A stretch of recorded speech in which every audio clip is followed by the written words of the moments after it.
Did Craigslist accidentally destroy journalism or save users? In the early 2000s, something strange happened to newspapers. Not because people stopped reading news, not because reporters forgot how to report, but because one small section, usually buried near the back, quietly disappeared. The classifieds, no breaking headlines, no editorials, just listings, jobs, apartments, used couches, missed connections. And when they vanished, so did a massive portion of journalism's funding. Today's question is simple but uncomfortable. Did Craigslist accidentally destroy journalism, or did it expose a system that was never sustainable to begin with? Before the internet rewired everything, newspapers ran on a specific economic model. Journalism itself was expensive. Investigative reporting required time, travel, legal review, editors, and institutional backing. But journalism wasn't what paid the bills. Advertising did. And not just big brand ads. The real financial engine was classified advertising.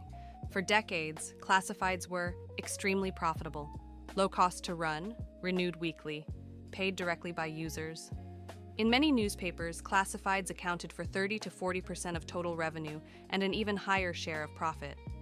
That money didn't fund classifieds. It funded foreign bureaus, city hall reporting, war correspondence, long investigative projects. Journalism was effectively cross-subsidized by people selling used cars and renting apartments. This system worked, but only because newspapers controlled local distribution. Then the internet arrived.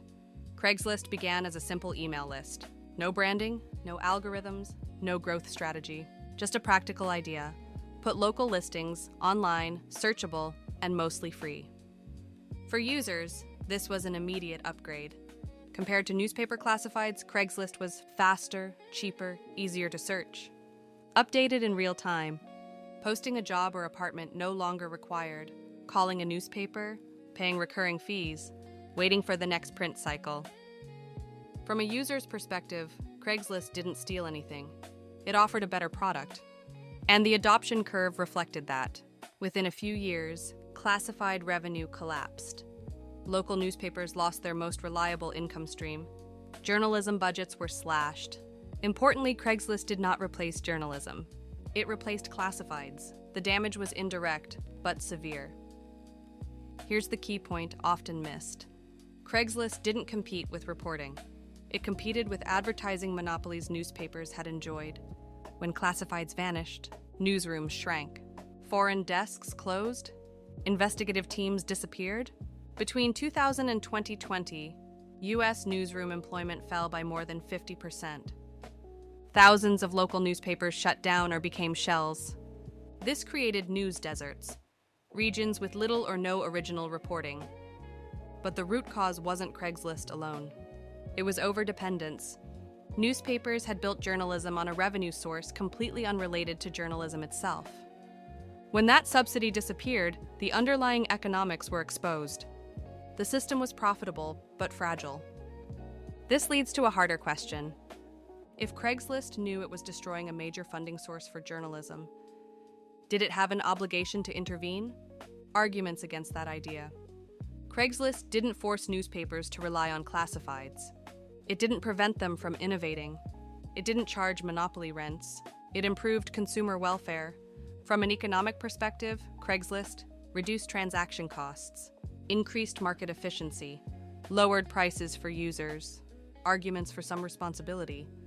Craigslist captured value without reinvesting in information ecosystems. It benefited from journalism indirectly while weakening its funding base. It chose not to evolve into a revenue-sharing platform. However, there is no clear evidence that any alternative decision by Craigslist would have preserved journalism long-term. Even newspapers that moved classifieds online early still collapsed. The structural problem was bigger. From the user side, the outcome is clear. Craigslist saved billions in listing fees, increased access to jobs and housing, lowered barriers for small businesses and individuals. For ordinary users, the trade-off looked like this: cheaper access to markets versus an invisible loss in civic information. Most people never saw the connection. The benefit was immediate and personal. The cost was delayed and collective. This is a classic example of a public good problem. Journalism benefits everyone, but individuals are rarely incentivized to pay its full cost. Classifieds masked that problem. Craigslist removed the mask. Blaming Craigslist alone oversimplifies the collapse. Other forces mattered. Digital ad markets shifting to platforms, audience fragmentation, declining trust, high legacy costs, slow adaptation by media companies. Craigslist didn't destroy journalism. It ended an unsustainable subsidy. The real failure was the absence of a replacement model. Subscription models work for national outlets. Highly educated audiences, they struggle at the local level. As of today, no universally scalable funding system for local journalism has replaced classifieds.